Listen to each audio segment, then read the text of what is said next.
Hello everyone, হঠাৎ করে আমরা গিয়েছিলাম একটা মেলাতে।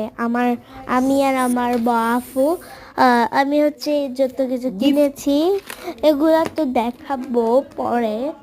এগুলো হঠাৎ করে দিল, আমি তো এগুলো জানতাম না যে সে কখন কিনছে, কোন দিক দিয়ে কিনছে আমি জানি না। আমি মেলায় গেছিলাম, এটা আনাগানাগা ওখানেই তো এটা এই গানে ভিডিওটা পেয়ে যাবেন আমার ইউটিউব চ্যানেলে। তো দেখতে চাইলে দেখুন। এগুলো হচ্ছে ফার্স্ট, এগুলো আমি দেখাচ্ছি।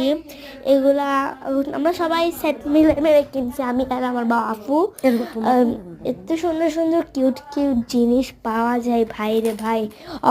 মানে 1 কিলোমিটার ওখানে আর কি। আমি সব কিছু প্রায় বলে দেব। ওখানে এত সুন্দর পিন্টারেস্ট থিমের কাপও আছে, বোঝা যায়। আমি এগুলোর থেকে পিন্টারেস্ট থিমের বলতে গেলে কিছুই কিনি না, কারণ পিন্টারেস্ট থিমেরগুলো আমার মোটামুটি ভালো লাগে, কিন্তু আমি চাটা বেশি কম খাই বললে তার জন্য। কিন্তু চা বেশি বলতে গেলে আমার মোট হাতেরটা খাই। তো এখন সব জায়গায় সব জিনিসগুলো দেখাচ্ছি। দেখুন, এগুলো আমার দেখাচ্ছে যে এগুলো সব পিন্টারেস্ট থিমের আমাকে গিফট করেছে। এগুলো আমার আম্মু বলতে আমার বাপু। এগুলো সব কম প্রাইজের মধ্যে পেয়ে যাবেন। আন্টি দেখাচ্ছি, এই আন্টিগুলো সব কিছুর দাম। আমি দেখাচ্ছি।